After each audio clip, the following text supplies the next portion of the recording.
السلام علیکم۔ آج رمضان المبارک کا دوسرا روزہ تھا اور ساتھ جمعۃ المبارک کی بابرکت ساتیں بھی۔ ایک ایسا دن جس میں عبادت بھی تھی، رحمت بھی اور خدمت کا عزم بھی۔ جمعے کی نماز ادا کرنے کے بعد ہم ہیڈ آفس پہنچے تو دل خوش ہو گیا۔ ہمارا اسٹاف اور والنٹیئرز پہلے سے ہی مصروف عمل تھے۔ کوئی فروٹ ترتیب دے رہا تھا، کوئی پکوڑے پیک کر رہا تھا، کوئی سموسے گن رہا تھا، کوئی جلیبی سنبھال رہا تھا اور کوئی بڑی محبت سے کھجوریں رکھ رہا تھا۔ یہ صرف کھانے کی تیاری نہیں تھی، یہ نیتوں کی ترتیب تھی، یہ اخلاص کا عمل تھا۔ ہم بھی خاموشی سے ان کے ساتھ شامل ہو گئے۔ سب سے پہلے فروٹ کی پیکنگ کی گئی، پھر پکوڑے، سموسے، جلیبی اور کھجور کو علیحدہ علیحدہ پیکٹس میں رکھا گیا۔ ہر چیز صفائی کے ساتھ، عزت کے ساتھ، کیونکہ ہم جانتے ہیں کہ یہ کھانا کسی عام دسترخوان کے لیے نہیں، یہ اس روزے دار کے لیے ہے جو شاید سارا دن مزدوری کر کے آیا ہو، جو سفر میں ہو، جو تنہا ہو یا جس کے گھر میں وسائل کم ہوں مگر صبر اور ایمان بھرپور ہو۔ پھر چاول کی باری آئی۔ بڑوں میں آئے ہوئے چاولوں کو ہم نے اپنے ہاتھوں سے چھوٹے پیکٹس میں تقسیم کیا۔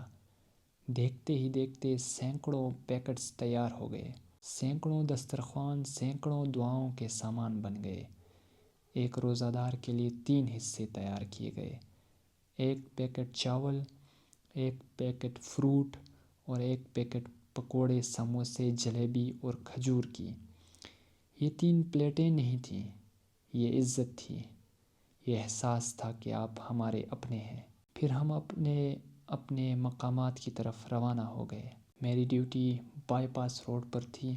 وہاں پہنچ کر ہم نے دسترخوان بچھائے، پلیٹیں ترتیب سے رکھی، پانی کے جگ اور گلاس رکھے، ہر چیز وقت سے پہلے مکمل کی۔ آہستہ آہستہ لوگ آنا شروع ہو گئے، مزدور، مسافر، بزرگ، نوجوان، سب خاموشی سے آ کر بیٹھ گئے۔ سورج غروب ہوا، فضا میں سکون پھیل گیا۔ مغرب کی اذان کی آواز گونجی، ہاتھ دعا کے لیے بلند ہوئے، لبوں پر شکر کے الفاظ آئے اور روزہ داروں نے افطار شروع کیا۔ پہلا گھونٹ پانی کا، پہلی کھجور اور چہرے پر وہ اطمینان، وہ لمحہ ہر محنت کا صلہ ہوتا ہے۔ جب کوئی مسکراتے ہوئے کہتا ہے اللہ آپ کو جزا دے، تو انسان سمجھ جاتا ہے کہ خدمت کبھی ضائع نہیں جاتی۔ الحمدللہ محمد طلحہ محمود فاؤنڈیشن اسی جذبے کے ساتھ چترال کے مختلف مقامات پر افطار دسترخوان کا اہتمام کر رہی ہے۔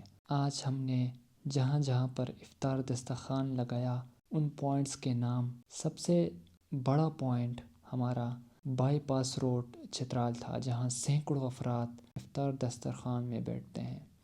اس کے بعد ڈسٹرکٹ ہیڈ کوارٹر ہسپتال Chitral, women and children hospital Chitral, district jail, rescue 1122 کے آفس، دارالامان، دروش بازار، category D hospital Drosh, Ayun valley, شاہی مسجد چترال شامل ہیں۔ ہمارا مقصد صرف کھانا دینا نہیں بلکہ محبت بانٹنا ہے، بھوک کم کرنا نہیں بلکہ دل جوڑنا ہے۔ ہم دعا کرتے ہیں کہ اللہ تعالیٰ اس چھوٹی سی کوشش کو قبول فرمائے۔ یہ سفر جاری رہے گا جب تک طاقت ہے، جب تک رمضان کا پیغام زندہ ہے۔